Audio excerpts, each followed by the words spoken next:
Hi, this is Bill, and welcome to the channel where we primarily cover three topics: real estate investing, stock investing, and college football. Today, we're going to preview the Atlantic Coast Conference. The season's fast approaching, so let's take a look at who the favorite teams are in the ACC. David Cutcliffe always has Duke competitive, and every other year or so, the Blue Devils are in bowl contention. But only 12 starters return off a disappointing 2-9 2020 campaign. But one of those is a key returning starter in running back Mateo Durant, the team's top returning rusher and honors candidate. The two top 2020 receivers also return, so the opportunity to be decent on offense exists if a solid signal caller can be produced, normally a strong suit for Coach Cutcliffe. Duke gave up a boatload of points in 2020, so significant improvement is needed on the stop side. Linebacker Shaka Hayward will lead that unit. 2 wins seem likely in the non-con. So with the tough ACC schedule, which misses Clemson, a key would be doubling the win total from 2020 and avoiding another 2-9 campaign. Coach Jeff Collins is building something with the Yellow Jackets there in Atlanta, but it may still be another year before we really see it show on the gridiron. Quarterback Jeff Sims is really talented, but ball security is an issue with him. Jahmyr Gibbs is a fantastic young running back, and Malachi Carter is the top returning receiver. 4 of the top 5 tacklers return, but the defensive unit needs to continue to improve. They have 10 starters back, led by corner Trey Swilling, so we expect the Jackets to sting a bit more on the stop side. Notre Dame and Georgia are in the non-conference, combined with an ACC slate that has roadies at Miami and Clemson, and that gives Georgia Tech among the hardest slates in the nation. So it'll be tough sledding again in 2021 for the Yellow Jackets. Virginia coach Bronco Mendenhall does have some seemingly hidden talent on hand with 14 returning starters as the Hoos remain a deceptive out in the ACC. Virginia's 2020 top tackler Nick Johnson anchors the linebacking core, and Joey Blount stands stout at safety. Brennan Armstrong is back at quarterback, and his top 2 receivers return, along with 4 of the old big uglies up front. Now, Illinois and BYU are in the non-con, and the ACC slate is tough as nails. We just do not see Virginia challenging for the division, but they are not an easy out, so be careful. At Pittsburgh, only 14 starters return, but quarterback Kenny Pickett is a key returnee. He's experienced and talented. The top rusher and 4 of the top 5 receivers return, and the offensive line is decent and welcomes Maryland transfer Marcus Minor. Linebacker Savosia Dennis is the top returning tackler on the team, and Phil Campbell, he is also back as part of a very strong linebacking core under Coach Pat Narduzzi's defensive unit. A trip to Tennessee is not what it once was, but it is an important tone setter early in the non-con for Pitt. The Panthers get Clemson, Miami, and North Carolina at home, but it still looks like 4 to 5 losses for Pitt. Justin Fuentes seems at a crossroads at Virginia Tech, and the time to win appears to be now. 8 starters are back on offense, including quarterback Braxton Burmeister, and a favorite target of his in tight end James Mitchell. Jalen Robinson and Trey Turner are an outstanding pair of wideouts, and the line is experienced, so the offense should have plenty of firepower. Defensive end Amari Barno leads the defense up front, with Jermaine Walker and Chamari Connor patrolling the secondary. The Hokies host top 10 North Carolina and Blacksburg to kick off the season, so an opportunity to set the tone on the season is before them. A trip to West Virginia is no easy task, and a homer against Notre Dame marks the non-con. The schedule sure is rough, but the Hokies are in position to field a very good football team, and Justin Fuentes can keep his job. For the Hurricanes, 10 starters are back on offense, giving Miami a wonderful opportunity to put pressure on opponents. But this projected prowess is primarily based on quarterback De'Aaron King, a special player Manny Diaz has directing the team. King brought his magic over from Houston and dazzled Cane fans all season, but King is coming off a serious knee injury he suffered in the Hurricanes' bowl loss to Oklahoma State. King has beaten knee injuries before, but while he's expected back for the opener, this is always tricky. The defense will be decent, where the secondary is very strong, led by all-ACC safety Bubba Bolden, who led the Canes in stops in 2020. DJ Ivey and Georgia transfer Tyreek Stevenson are also on board. The Hurricanes are stout with defensive tackle Harrison Hunte and nose tackle Nesta Jade Severa. Bradley Jennings Jr. is back at middle linebacker, and Gilbert Fearson second in the stops in 2020, moves to the outside, but other emerging talent is on hand. Diaz has Miami heading in the right direction, but it still looks like the Hurricanes will remain on the outside looking in, but we shall see. The ascension of the Tar Heels under Coach Mack Brown has been very impressive indeed, but can North Carolina take the next step? Well, offensively, the Tar Heels are in great shape with All-America quarterback Sam Howell. The statistics were tremendous, with Howell throwing 30 touchdowns against only 7 interceptions for about 3,600 yards last year. Now, many of the weapons Howell utilized in 2020 have departed for the NFL, but there is plenty of talent. Defensively, defensive tackle Raymond Vohasek, who anchors the defensive line, is an All-ACC candidate. Linebacker Jeremiah Gamel, the Heels' leading tackler last year, stands tall in that linebacking core, and sophomore Eugene Asante is a rising star for the Heels. The Heels have Howell, and that gives them a chance in every game, but they are young in some spots. So we got the Heels going 10-2, but not quite sure, other than touchdown Jesus, where the losses will come from.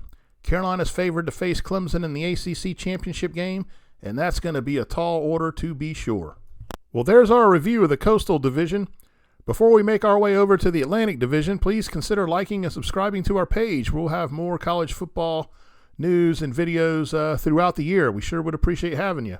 Okay, let's go check out the Atlantic Division of the ACC. Good grief, I am not quite sure what is going on over with Dino Babers over at Syracuse, but just 2 years removed from a very strong 10-3 season, which was capped off with a win over West Virginia in the Camping World Bowl in Orlando, the Orange were horrific in 2020, posting a 1-10 record with 8 straight losses. It would seem Babers is fortunate to still be leading the Orange. However, 19 starters are back, including veteran quarterback Tommy DeVito.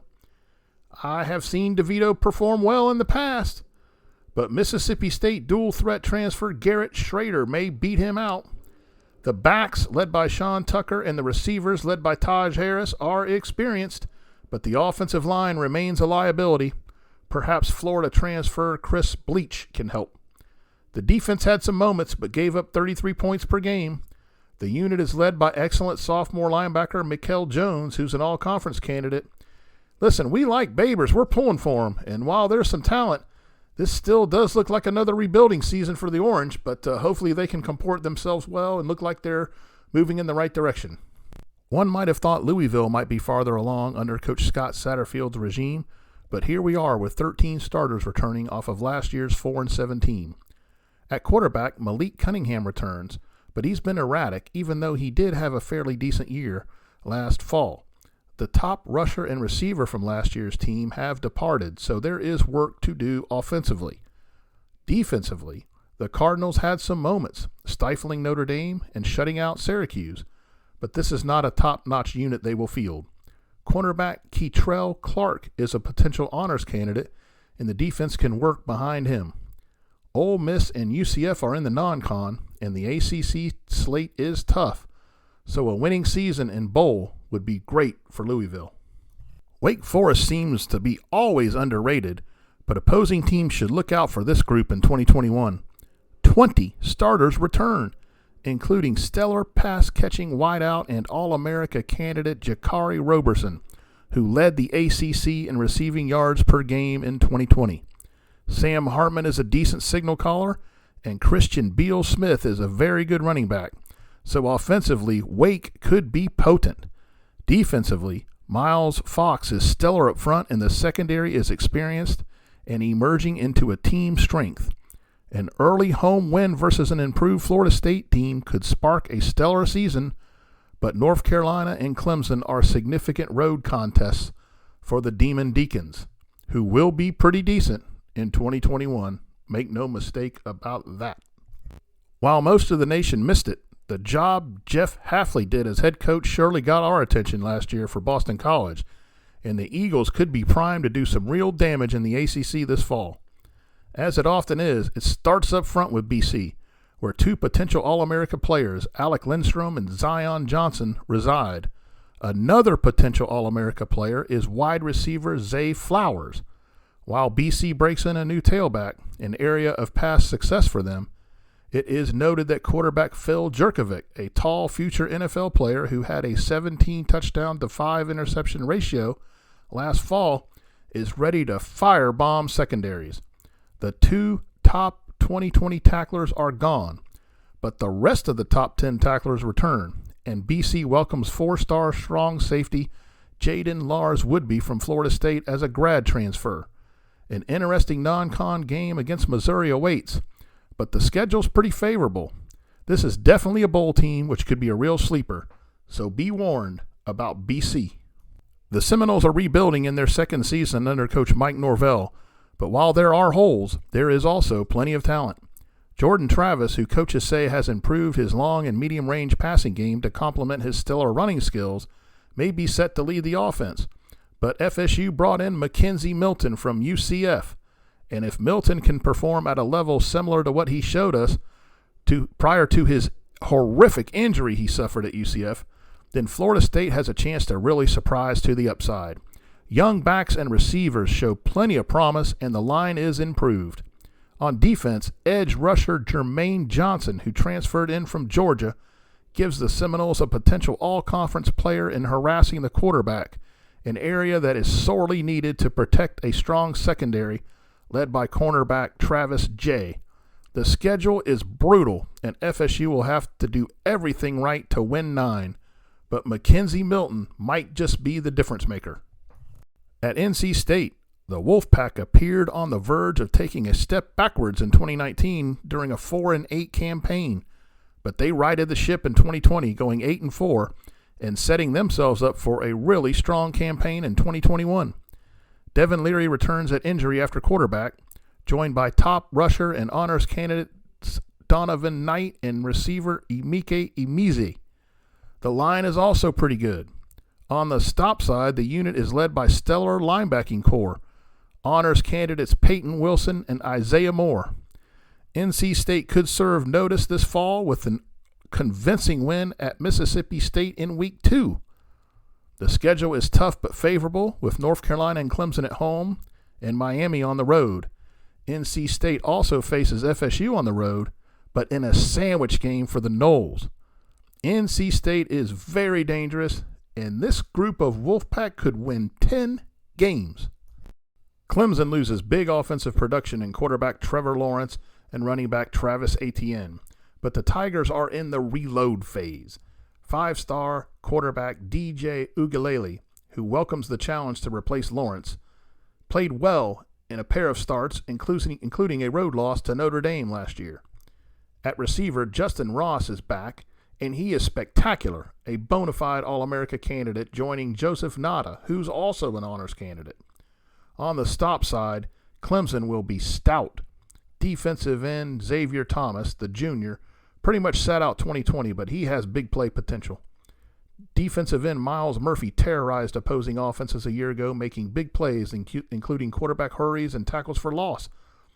Murphy is playing himself into an early day 1 draft pick, but for now, opposing signal callers had better look out.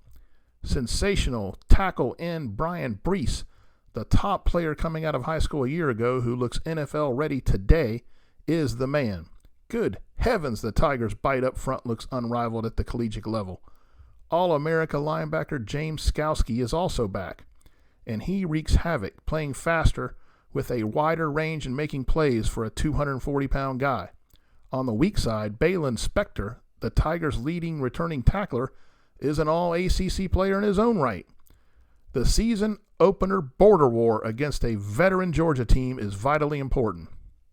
Clemson, even with a potential loss, should be a favorite to secure a spot in the playoff, and once in, the Tigers will be strong money. Well, that's how we have the ACC stacking up for 2021. Do we have it right?